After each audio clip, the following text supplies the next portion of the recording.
Welcome to my kusina. Magluluto ako ngayon ng munggo. So, ito yung mga ingredients natin. Meron tayong bawang, luya, taba. Yan. Ito yung panggigisa ko. Ipiprito ko to. Meron tayong sahog na konti. Tapos may ampalaya tayo. Meron tayong malunggay, chicharon, kamatis.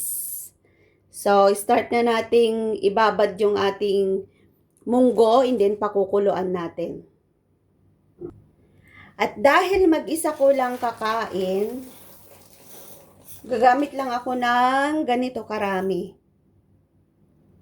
Magiging tanghalian ko at saka dinner. So, hugasan ko muna tong ating munggo. Kasi galing to ng palengke.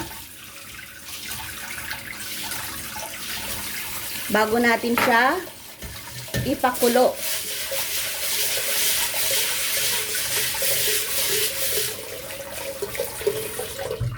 So, yan, malinis na siya. So, ito yung gagamitin kong kaldero. Para kahit bumulwak ng bumulwak, hindi lalagpas yung tubig niya. Kasi kung maliit, it's not usable. So, start natin magpakulo. Yan, big fire natin siya. Then, takpan natin to. Para madali siyang maluto. So, habang nagpapakulo tayo, i-prepare na natin yung mga kailangan natin. Siyempre, hugasan natin yung malunggay.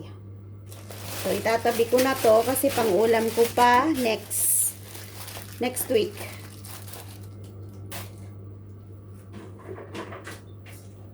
So, hugasan natin yung ating malunggay. Sarap ng malunggay ko, oh. Hiningi ko to sa kapitbahay. So, himayin natin yung ating malunggay. Sarap. Sarap nito.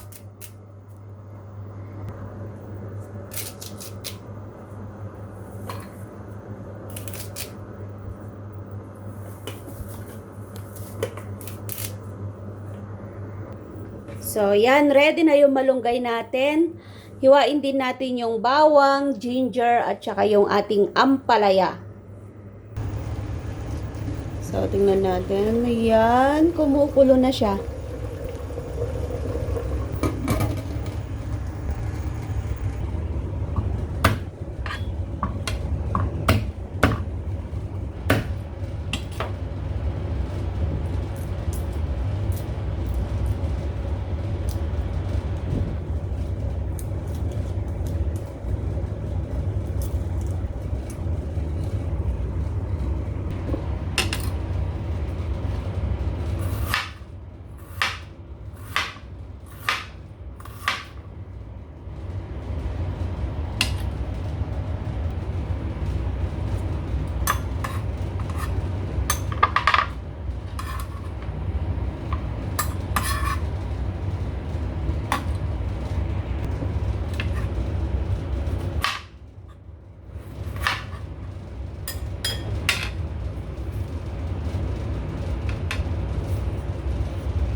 So, ready na lahat yung mga kasangkapan natin para sa ating ilulutong munggo.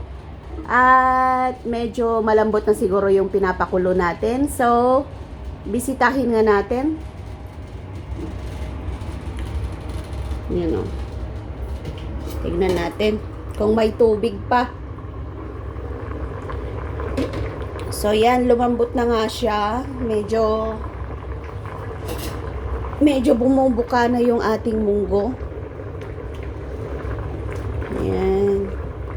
So, lagi nating bisitahin. Baka mawalan siya ng tubig. So, takpan muna natin. Mga 20 minutes pa or 30 minutes. Sarap ng ulam ko. Tanghalian ko to at saka hapunan. Mag-isa lang ako sa bahay. So, kakainin ko yung mga gusto ko. Kahapon, nagluto ako ng galunggong, okra, and tomato salad. So, ngayon, magluluto ako ng munggo. Tapos, bukas, magluluto ako ng nilaga. Tapos, sa susunod, magluluto ako ng pansit. Ang sarap ng pagkain ko. So, luto na yung ating munggo. Yan, magigisa na tayo ng ating sahog. So, painitin natin yung ating kawali.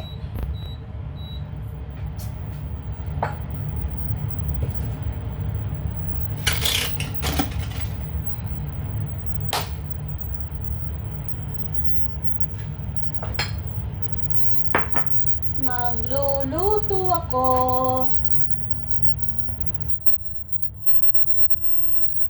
Lagay ako ng mantika. Then, ipiprito ko to. Prito ko yung taba.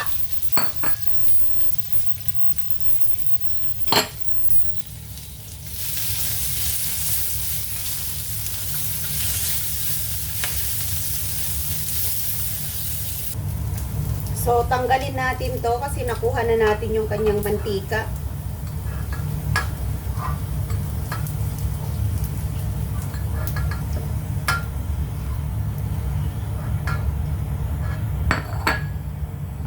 So, magigisa tayo ng ating bawang.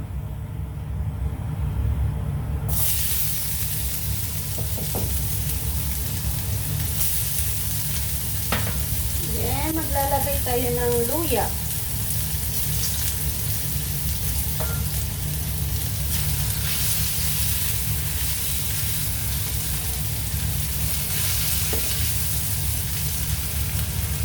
So, ipiprito natin yung ating sahog.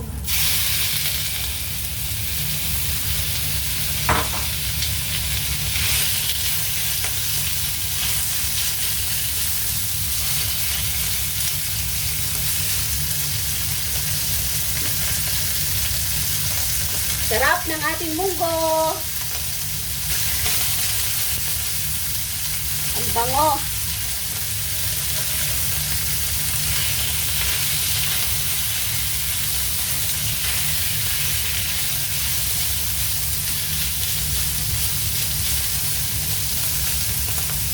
Bango ng munggo, ulam ko maghapon.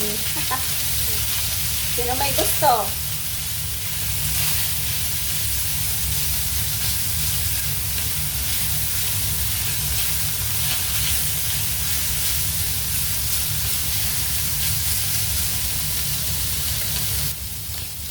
So, gawin natin golden brown yung ating sahog.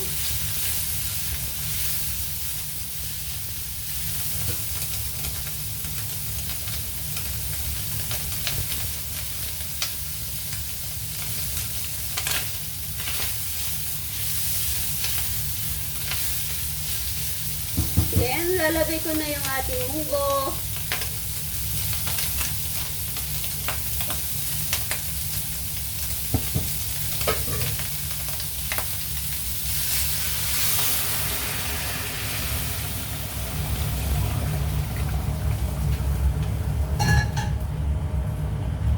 Oh, diba? Ang sarap. Dami kong ulam.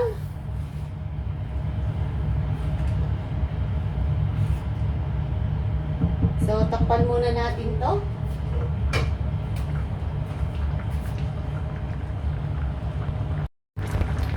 So, takpan ko muna siya.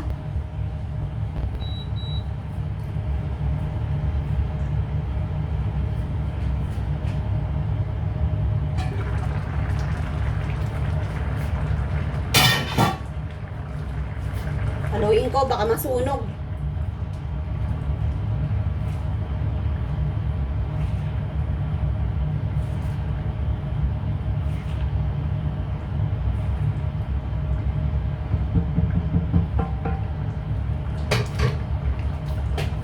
So, titimplahan natin ng asin.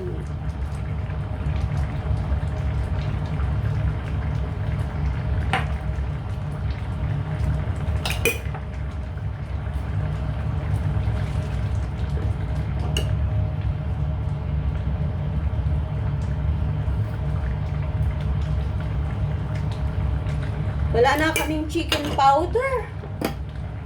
Wala din kaming betchen. Yung ubos.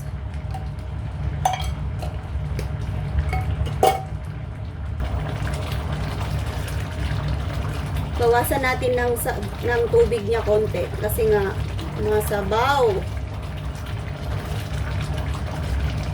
Nahalo ko kasi baka masunog yung kanyang puwet. Gutom na ako.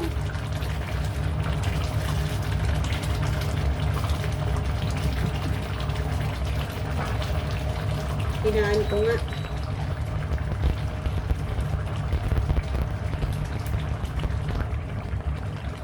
Sarap.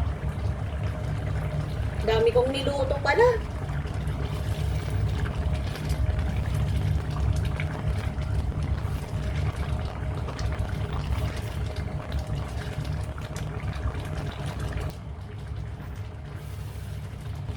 So, yan, luto na. Lalagay ko yung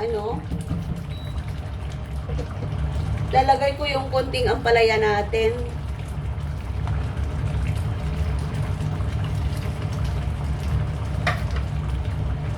Oo, diba? Sarap. Lutuin natin konti yung ampalaya. Haluin natin, baka masunog eh.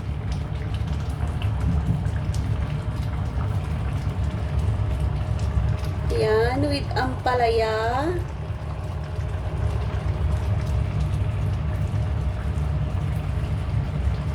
Then, lalagay na natin yung ating malunggay.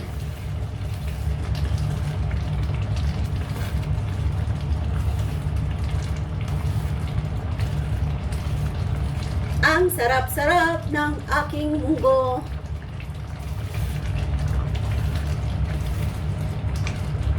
Lapot na nyo. Hindi na ako magluluto ng kanin. Ito na lang uulamin ko tsaka kakainin ko.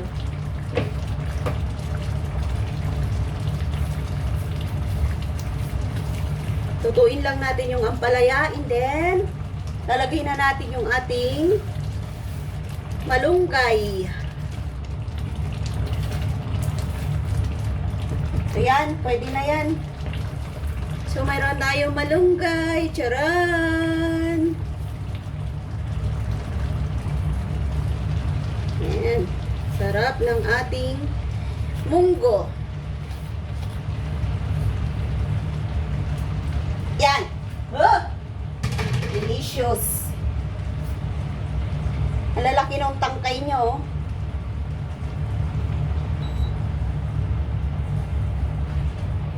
So yan, lubog natin yung ating malunggay.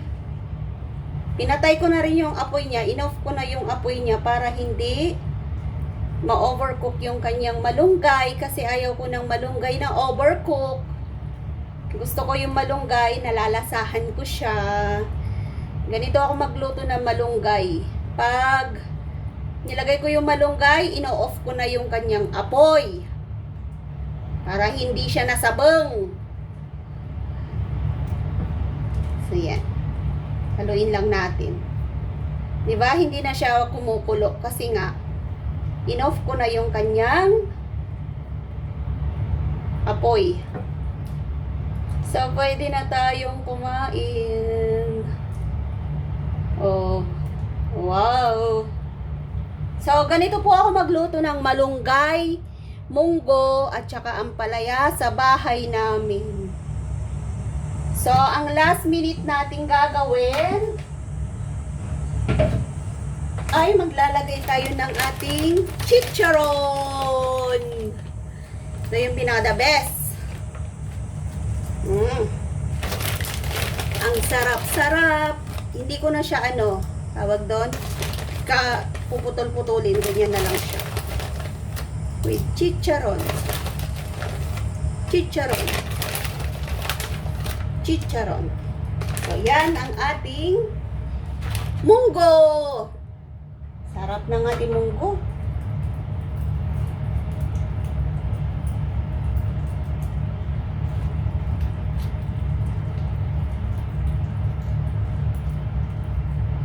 So, luto na yung munggo natin. Pwede na tayong magsandok. Magsandok ako ng aking chicharon.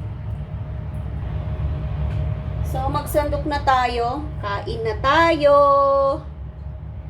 Aga kong kakain ngayon. Kasi naglalaba ako. Mamaya magpupunas ako ng kusina. Tsaka toilet.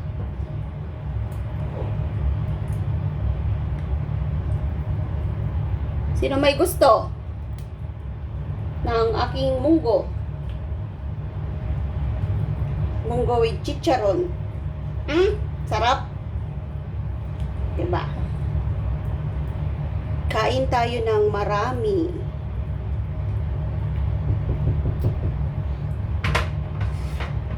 Makalat ako magluto. So, eto na po yung ating munggo with chicharon. Oh, so yummy. Asa na ba yung aking kutsara?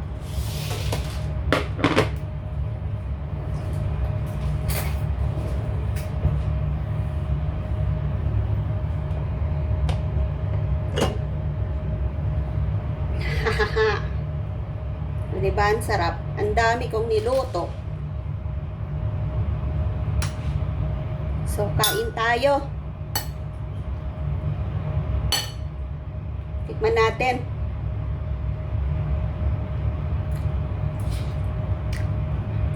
Wow, ang sarap.